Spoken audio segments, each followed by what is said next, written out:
Habíamos quedado en que estábamos despejando ese término que está entre paréntesis aquí, ¿no? Lo hemos escrito todo acá arriba, reemplazando la expresión equivalente para x, que es alfa a la 1 entre 1 menos alfa, a la 1 entre 1 menos alfa por l, que viene de la condición 2. Entonces, esa condición se transforma ahora a por l a la 1 menos alfa. Acá tendríamos alfa elevado a la alfa entre 1 menos alfa, a elevado a la alfa entre 1 menos alfa y l a la alfa. Cuando agrupamos los términos que son comunes, tenemos a por a la alfa entre 1 menos alfa, l a la 1 menos alfa por l a la alfa, y acá nos estamos quedando con alfa a la alfa entre 1 menos alfa, ¿no? Esto sabemos que dando denominador común se convierte en a la 1 entre 1 menos alfa, eso se convierte en n y esto en alfa a la alfa entre 1 menos alfa. En tanto, ese término acá, vamos a decirle, sigue sin alterarse y es sencillamente a la 1 entre 1 menos alfa, l y alfa a la 1 entre 1 menos alfa. Entonces, como vemos, tenemos acá en común esos términos, por tanto lo podemos factorizar, ¿no? Tendríamos a la 1 entre 1 menos alfa por l, y eso multiplica a alfa a la alfa entre 1 menos alfa menos alfa a la 1 entre 1 menos alfa. ¿Ya? Y acá vamos a hacer un pequeño artificio, ya porque no es muy visible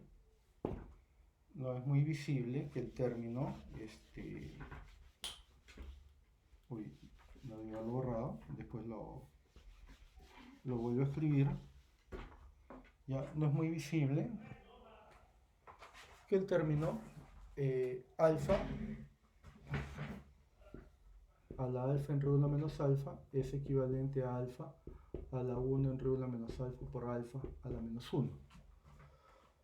No, si ustedes prueban, pues de darle a esto denominador común, ¿no? Tendríamos que alfa a la 1 entre 1 menos alfa por alfa a la menos 1 menos alfa entre 1 menos alfa se convierte en 1 menos 1 más alfa entre 1 menos alfa, que es este término de acá.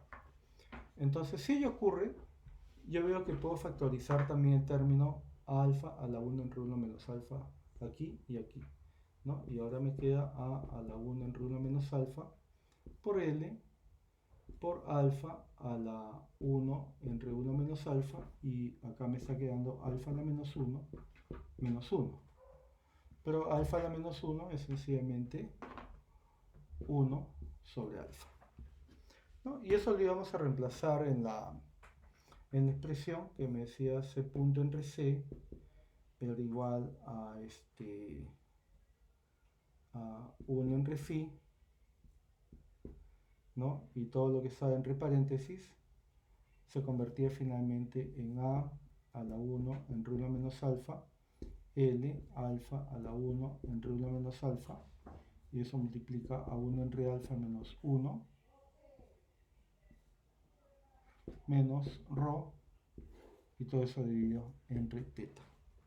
¿Ya? Y esta es la tasa de crecimiento del planificador. ¿Ya? Si yo la comparo con la del mercado, me voy a dar básicamente cuenta en que la del mercado es muy similar, pero difiere en un pequeño aspecto, ¿no? Que es el exponente acá, ¿no? En la del mercado teníamos 1 entre phi, ¿no? Que multiplicaba a la 1 entre 1 menos alfa, l alfa a la 2 entre 1 menos alfa por 1 entre alfa menos 1, todo esto menos rho, y todo eso dividido entre teta.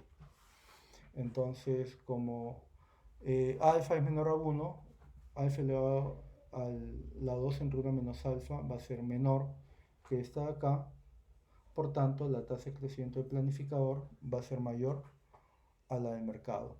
Y eso es básicamente consecuencia del poder de mercado que tiene el, en ese caso el innovador, ¿no? Si tiene poder de mercado, produce eh, por debajo del óptimo social, ¿no? Recuerden que en un caso de monopolio se genera un triángulo de pérdida de eficiencia social, ¿no? Hay menos unidades producidas de las socialmente deseables. Y eso también está ocurriendo acá. Se produce menos cantidad de bien intermedio de los socialmente deseables y esa cantidad que va acá en la tasa de crecimiento resulta siendo menor para el mercado, por tanto la tasa de crecimiento termina siendo a su vez más baja.